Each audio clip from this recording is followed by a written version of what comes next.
أعوذ بالله السميع العليم من الشيطان الرجيم. إن الحمد لله الصلاة والسلام على من لا نبي بعد وعلى آله وصحبه وبارك وسلم. رب اشرح لي صدري ويسر لي أمري واغفر لي أمري واحلل عقدة من لساني يفقهوا قولي. رب زدني علما رب زدني علما رب زدني علما. الحمد لله توكلت إليه أنيب. আম্মা বাদ ওয়া মা তৌফিকি ইল্লা বিল্লাহ। সকল প্রশংসা আল্লাহ সুবহানাহু ওয়া তাআলার জন্য, যিনি আমাদেরকে এই রুমের ভিতরে বসে আন্তর্জাতিকভাবে একটা সালাতের ভিডিও করার তৌফিক এনায়েত করলেন। ওই রব্বুল আলামিনের প্রতি আমরা শুকর আদায় করি, বলি আলহামদুলিল্লাহ। অগণিত দরুদ ও সালাম বর্ষিত হোক প্রিয় নবী আকায়ে নামদার আহমদ মুস্তাফা মুহাম্মদ মুস্তাফা সাল্লাল্লাহু আলাইহি সাল্লামের উপর। আমরা সমস্বরে দরুদ ও সালাম পাঠ করি, আল্লাহুম্মা সাল্লি আলাইহি আল্লাহুম্মা বারিক আলাইহি। আম্মা বাদ, আল্লাহ রাব্বুল আলামিন আমাদেরকে কিয়ামতের মাঠে প্রথম সালাতের হিসাব নেবে। এই সালাত যদি শুদ্ধ না হয়, এই সালাত মুখের উপরে ছুঁড়ে মারা হবে। এই সালাত পড়তে বলা হয়েছে রাসূল সাল্লাল্লাহু আলাইহি সাল্লামের তরিকা অনুযায়ী। সালাত, জিবরিল আমিন এসে কাবা চত্বরে রাসূল সাল্লাল্লাহু আলাইহি সাল্লামকে ৫ ওয়াক্ত সালাত পড়ে দেখায় দিয়ে গেছেন আওয়ালে এবং আখেরে। কিভাবে মানুষ সালাত আদায় করবে সেই পরিবেশটা যেমন কোরআনের মধ্যে বেশ কিছু জায়গায় ইন্ডিকেট করে সালাতের কথা বলা হয়েছে। হ্যাঁ, সূরা নিসার মধ্যে বলা হয়েছে, তারপরে সূরা বনী ইসরাঈলের ভিতরে বলা হয়েছে, এরকম অনেকগুলো সূরার মধ্যে ইন্ডিকেট করে করে সালাতের কথাগুলি বলা হয়েছে। কিন্তু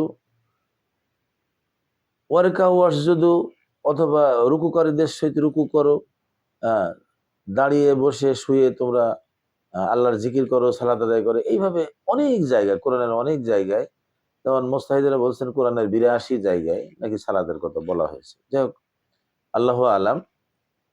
তো পবিত্র কোরআনের আইন অনুযায়ী বোঝা গেল যে সালাত এমনই একটা ইবাদত যার কোনো বদলা চলে না। সালাতের সময় হলে সালাত আদায় করার জন্য সচেষ্ট হতে হবে।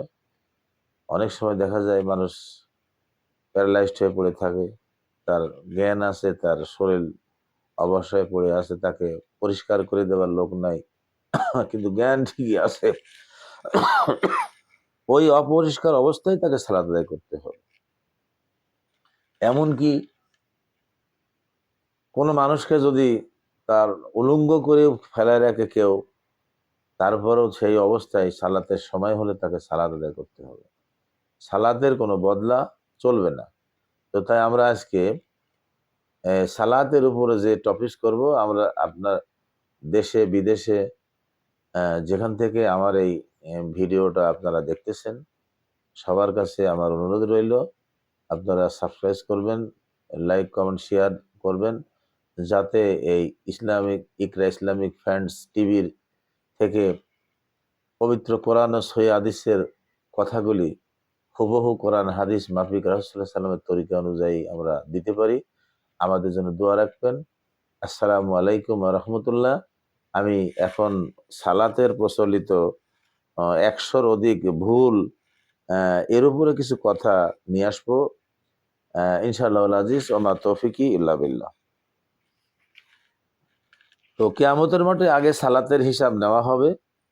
তো সালাত যদি শুদ্ধ হয়, তাহলে অন্যান্য মঞ্জিলেও সেই ব্যক্তির আহ, সালাত হয়তো হয়ে গেলে তার অন্য কাজগুলো তার ঠিক হবে বলেই প্রতীয়মান আছে, যে অন্য অন্য জায়গায় তার খুব একটা বিপদ তাকে ধরবে না। কিন্তু সালাত যদি শুদ্ধ না হয়, বোঝা গেল যে ওই ব্যক্তি পবিত্রও ছিল না, তার শিরিক বিদআত সম্পর্কে জানা নাই। সালাতে কিভাবে দাঁড়াতে হয়, কিভাবে মান সাদ্দাকা ফুরুজাতান সাফিন বুনিয়ালাহুম ফিল বাইতাল ফি জান্নাহ, হ্যাঁ, সুদ্দুল খালাল, এই বিষয়গুলি উনি জানেন না। না জানার কারণে ১.৫ হাত ফাঁক করে করে দাঁড়িয়ে দাঁড়িয়ে সালাত আদায় করে। তো দেখা যাক রাসূল সাল্লাল্লাহু আলাইহি সাল্লামের সালাত বনাম প্রচলিত সালাতে যে ১০০-র অধিক ভুল, সেই বিষয়ের উপর আমরা একটু আলোকপাত করব। তো প্রথমে আমাদের দেশে প্রচলিত একটা ধারণা রয়েছে যে স্ত্রী সহবাসের কারণে কিংবা স্বপ্নদোষ অন্য অন্য কারণে গোসল ফরজ হয়ে গেলে তাহলে গোসলে দেরি করলে পাপ হবে, বা সে অবস্থায় মাটির উপর হাঁটলে মাটি অভিশাপ দেবে না। এই ধরনের কোনো জানাজাতের মধ্যে আপনি যদি এরকম দুইটা দোষের উপর পড়েন, আপনি যদি সময় মতো গোসল করতে নাও পারেন, যদি লজ্জাস্থান ধোয়ার পরে যদি আপনি অজু করে ঘুমান বা চলাফেরা করেন, সালাদের আগে আপনি গোসল করলেই চলে, বা পরে গোসল করে নেবেন। ওই আগের ওই সিদ্ধান্তটা ভুল, এটা যারা ওটা মানুষের ইস্তেহাদি মাসালা, এটা ঠিক না।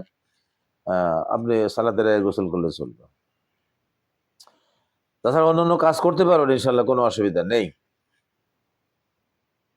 তো ফরজ গোসলের দেরি হলে পাপ হবে এই কথাটা ঠিক নয়, কিন্তু রাসূলুল্লাহ তরিকা অনুযায়ী যদি আপনি লজ্জাস্থান পরিষ্কার করার পরে আপনি অজু করে ঘুমান বা কিছু খান বা কোনো কাজকর্ম করেন, করতে পারবেন, কিন্তু সালাত পড়তে হলে আপনাকে গোসল করতে হবে।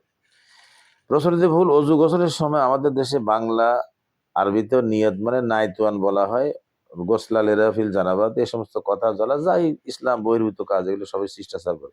নিয়াত এমনই একটা জিনিস, নিয়াত বিহা নফসিকা, অন্তরের সংকল্প, ইন্নামাল আমালা বিন্নিয়াত। বেশ কিছু কিতাবের মধ্যে প্রথম দিকে আসছে, কেউ হয়তো একটু সামনের দিকে নিয়ে আসছে এই কথাগুলি। তা আমরা চেষ্টা করব নিয়াত যেন আমাদের কন্ট্রোলের উপরে না ওঠে। নিয়াত করতে বলা হয়েছে, পড়তে বলা হয়নি। নিয়াত করতে বলা হয়েছে, পড়তে বলা হয়নি। নিয়াত করতে বলা হয়েছে, পড়তে বলা হয়নি। আর কত বোঝাবো? তো আমরা নিয়ত করা বাদ দিয়ে নিয়ত পড়া শুরু করে দিয়েছি, এই পড়তে যায় বেদাত হয়ে যাচ্ছে।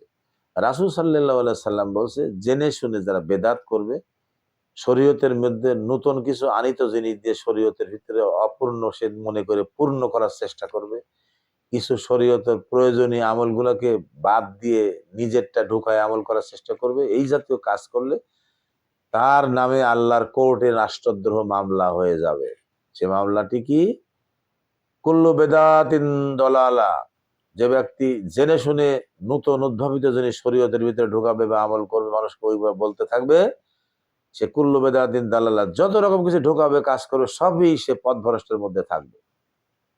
পথভ্রষ্ট লোকের তো ইসলামের জায়গা নেই। সে যদি তৌবা করে ফিরে আসে, সঠিক পথে না আসে, তো রাসূল বলছে যে ওয়াকুল্লু দলালাতিন ফিন্নার, সেই ব্যক্তির জায়গা হবে জাহান্নাম। তো দেখি আমরা চেষ্টা করব রাসূল সাল্লাল্লাহু আলাইহি সাল্লামের তরিকা বনাম ভুলে ভরা সমাজের ভুল সালাতের কিছু কথা আমরা এখানে বলবো। এখানে নিয়াতের অর্থ সংকল্প ইচ্ছা করে, যেটা আমি বললাম।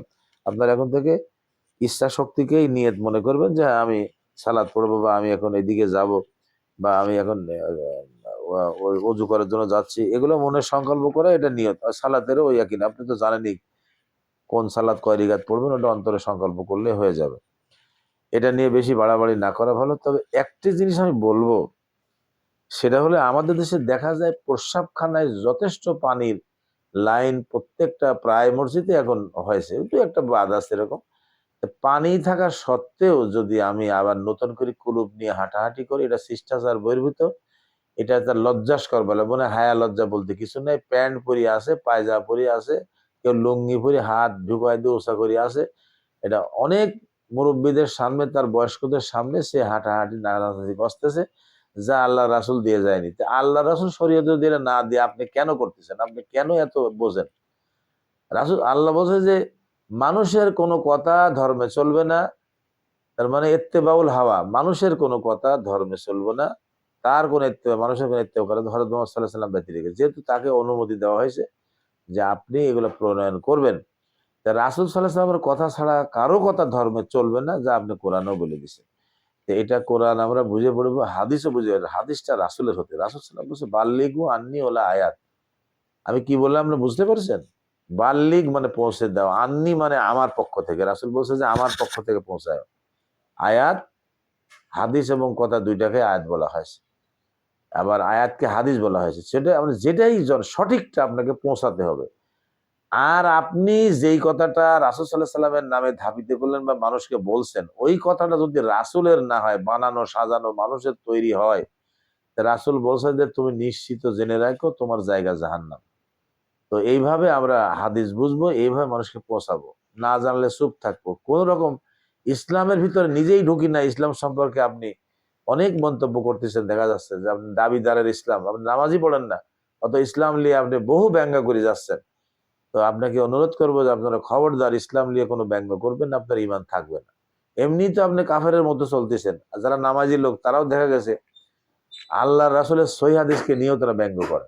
এই ব্যঙ্গ থেকে সরে আসেন, না হলে ইমান ভঙ্গের অনেকগুলা কারণ, তার মধ্যে 10টা কারণকে মানে খুব কঠিন বলে বলা হয়েছে। এই 10টা কারণের একটা হলো রাসূল সাল্লাল্লাহু আলাইহি ওয়াসাল্লামের দিয়া শরীয়তের সহিহ হাদিসকে ব্যঙ্গ করা। এই ব্যঙ্গ করলে আপনার ইমান থাকবে না, আবার নতুন করে মুসলমান হতে হবে, এটা যেন মনে থাকে। প্রচলিত ভুল সমাজে আছে কতিপয় ধর্মীয় পুস্তকে অজুর পূর্বে পাঠ করা হয় নিম্নে প্রচলিত শিখানো দোয়া, বিসমিল্লাহে আলা বিসমিল্লাহে আলিউল আজিম ওয়াল কি যাক, ওই যে বলা আছে যে বিসমিল্লাহ আলিউল আজিম আলহামদুলিল্লাহ আলা দিনিল ইসলাম ওয়া ইসলামুল হক ওয়া কুফরু বাতিলুন ওয়া ইসলামু নূরুন ওয়া কুফরু জুলমাতুন। এই কথাটা মানুষের তৈরি করা কথা, এটা রাসূল সাল্লাল্লাহু আলাইহি ওয়াসাল্লাম এইরকম কথা বলে যায়নি। রাসূল সাল্লাল্লাহু আলাইহি ওয়াসাল্লাম বলছে যে তোমরা অন্তরে সংকল্প করো আমি ওযু করবো, অন্তর দিয়ে বললেই হবে যে বাবা যাচ্ছে ওযুতে যাচ্ছে, এই তো হয়ে গেল। না না যে বানানো দোয়া, যে কি আশরাফ আলী থানভীর কিতাবে নাকি দোয়া লেখা, যাতে আমি সঠিক বললে মুস্তাহিদ বললো যে আশরাফ আলী থানভীর কিতাবে এই দোয়াটা তারা তুলে গেছে। যাক, এই সমস্ত দোয়ার থেকে আমরা নির্দেশ, রাসূল বলছে বিসমিল্লাহ বলে তোমরা ওযু বানাও। এই দেখেন এখানে ভুল ধরা পড়লো। যারা এখনো ওই জাতীয় দোয়া ওযুখানায় লিখে রাখছেন, তাড়াতাড়ি ওই ট্যাম্পলেট ছিঁড়ে ফেলেন। ওই ট্যাম্পলেট দেখায় মানুষকে দিয়ে মানুষের বেদাতের মধ্যে ঠেলে দিবেন না। বিসমিল্লাহ বলে ওযু শুরু করবেন। ওযুটা রাসূলের তরিকায় করবেন, আর ঘাড় মাসেও করবেন না যার দলিল আসে না। আপনি সূরা মায়েদার দেখেন না, 6 নম্বর আয়াতে দেখেন ওযু সম্পর্কে যেখানে যা বলা হয়েছে, তো ওখানে ঘাড় মাসেও করতে বলা হয়নি, আপনি নিজে ঘাড় মাসেও ঢুকাচ্ছেন। আর ওযুর একবার মাথা মাসেও কেমন হবে দেখেন, মুসলিম শরীফে আবু দাউদ শরীফে হাদিস আছে, হাতটা মাথার উপর দিকে বুলায়ে চললে, মানে যেখান থেকে চুল উঠছে ওখান থেকে বুলায়ে আপনি পিছের দিকে যাবেন, ওইখান থেকে হাত স্পর্শ করতে করতে সামনে আনবেন, এর নাম হলে একবার মাসেও করা। এ কথাটা হাদিসে ওইভাবে শোনায় দেওয়া হয়েছে, আপনার অস্বীকার করার কোনো পদ্ধতি নেই। কানের ভিতরে আঙ্গুল দিয়ে রগড়াবেন, কানের পিছন সাইডটা মুছে ফেলবেন, এই হলো আপনার মাথা মাসেও করার মধ্যে হবে। আর বাকি যেটুক ঘাড় মাসেও করতেছেন আলাদাভাবে, এটা নেই, এটা ওই ইজতেহাদি মাসালা, এটা ছেড়ে দিবেন, যেটা বেদাত হয়ে যাবে। জানার পরে এগুলো আর করবেন না। আর যেখানে পানি আছে সেখানে আর ঢেলা ব্যবহার করতে যাবেন না বা টিস্যু ব্যবহার করতে যাবেন না, পানি দিয়েই পবিত্রতা অবলম্বন করে। সূরা তওবার 108 নম্বর আয়াতে এই ব্যাপারে রেস্ট্রিকশন দেওয়া হয়েছে, আপনি দেখে নিন। তো আমরা পড়াশোনা না করে আমরা অনেকের বিরুদ্ধে অনেক রকম কথা বলে থাকি, এর থেকে আমরা বিরত থাকতে হবে। এই সমস্ত কথা কোনো দলিল নেই, খবরদার না জেনে কথা বলবেন না, আপনার জায়গা হবে কিন্তু জাহান্নাম। আপনি শরীয়তের বা কোরআনের কোনো কথা মানুষের সামনে বলতে হলে এবং কোনো জায়গায় সেট করতে হলে রাসূলের সনদ লাগবে, তাহলে আপনি সেট করতে পারেন না। আপনি মিনা খালাকটাকে বলে মাটি দিচ্ছেন, মানে অসম্ভব হতে পারে না। আপনি কোথায় পেয়েছেন যেটা দিয়ে মাটি দিয়ে? রাসূল কি দেশে এটা মাটি দিয়ে 4টা খলিফা দেশ শাসন করেছে, কেউ দিল না। তার আমলে বহুত সাহাবা ছিল, কেউ এই কথা বলে মাটি দিল না। 400 হিজরির পরে শিয়া মতবাদের মধ্যে কিভাবে এই কথাটা ঢুকিয়ে আসলো, আমাদের উপমহাদেশে চলে আসলো, আমরা শুরু করে দিলাম মিনহা খালাকনাকে বলে। আলেমের কোনো মত ইসলামে চলবে না। আপনি দেখেন ওখানে মিন শব্দ, কুম শব্দ ব্যবহার করা আছে। এই কুম শব্দগুলো কোথায় ব্যবহার হয়? আসসালামু আলাইকুম, আতিউল্লাহ আতিউর রাসূল কুলিল আমরি মেন কুম। দেখেন ওই জীবিত আমিরের ইত্তেবা করতে বলা হয়, যদি রাসূলের তরিকায়ও কথা বলে আপনি তার কথা শোনেন, সেই কথাগুলি নেন। যদি নিজ থেকে একটা কথা বললে লা তাফারাকু, ফিরে আসেন ওর কাছ থেকে, ওর কাছে যাবেন না। তাহলে রাসূল, আল্লাহ রাসূলের কথা যে বলে, তাহলে আসে আপনার আমির, আপনি তো মানেন। কিন্তু আপনি মাটি লাড়ছেন, আর বারবার ওই সূরা তওবার 55 নম্বর আয়াত থেকে আপনি বলছেন এটা যদি মাটি দেওয়ার দোয়া হতো, রাসূল সাল্লাল্লাহু আলাইহি ওয়াসাল্লাম নিজে মাটি দিয়ে বলতো, ও সাহাবারা দেখো, এই দেখো এটা মাটি দেওয়ার দোয়া, তোমরা মিনা খালাকনাম গুলো মাটি দেও না, রাসূলের কথা বলে যায়নি। আমরাও এর থেকে বিরত থাকবো, বিসমিল্লাহ বলে মাটি দেবো। আর কবরে নামানোর দোয়া তো ঠিকই আছে, সবাই একই দোয়া পড়ে, ওদের কোনো সমস্যা নেই। এরপরে মানুষের মরার থেকে শুরু করি তাকে তার কাছে সওয়াব পৌঁছানো পর্যন্ত অনেকগুলা বেদাত আছে, এটা বলতে গেলে কলেবার বড় হয়ে যাবে। আমি ওইটা এতদূর পর্যন্ত আগে বলবো না। এটা আজকেও আমি এটা টেস্ট ভিডিও হিসাবে দেখেন। অজুর মধ্যে, নামাজের মধ্যে এই প্রথম দিকেই গলত, প্রথম দিকে যদি পবিত্রতা রাসূলের তরিকা অবলম্বন না করে, সে পবিত্র অবলম্বন করলো না। এটা সূরা বাকারার 172 নম্বরে বলা আছে। আর তাইব আমি পবিত্র, পবিত্র ছাড়া কোনো কিছু গ্রহণ করি না। সূরা মুমিনুন 1 নম্বর আয়াতে বলা হয়েছে। তিরমিজি শরীফের 2999 নম্বর হাদিসেও এটা আসছে। আপনারা দেখে নেবেন, পড়লেই আপনারা পাবেন যে আল্লাহ বলছে আর তাইব আমি পবিত্র, আমি পবিত্র ছাড়া কোনো কিছু গ্রহণ করি না। তাহলে আল্লাহ যদি আমাদের রাসূলের তরিকায় পবিত্রতা অবলম্বন করে যদি আমরা ইবাদত না করি, তাহলে আমরা অপবিত্রই থেকে যাব। আমাদের যতই আপনি ঘষাঘষি করে আপনি পবিত্র হতে পারবেন না। এইবার আল্লাহ রাব্বুল আলামিন যে সূরা বাকারার মধ্যে, সূরা মুমিনের মধ্যে আপনাকে বললো যে আমি নেব না, তাহলে আপনি জোর করে নিভাবেন? আপনি তওবা করেন, ফিরে আসেন, রাসূলের তরিকে আপনি ইবাদত বন্দি করেন, দেখেন আপনার ইবাদত অবশ্যই আল্লাহ রাব্বুল আলামিন নেবেন। তো আমি আজকে ভুলে ভরা সমাজের মধ্যে সালাতের সময় যে একটা অজুর বিষয়টা নিয়ে আমি যে কথা বললাম, নিয়তের বিষয়ে কথা বললাম, এটুকু আপনারা চেষ্টা করবেন।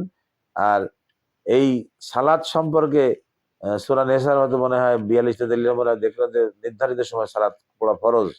আপনারা নির্ধারিত সময় সালাত পড়বেন। আগামীতে আপনাদের এই ১০০ অধিক ভুলের মধ্যে আমি আবারও ভিডিও তৈরি করব এবং আপনাদের শোনাবো।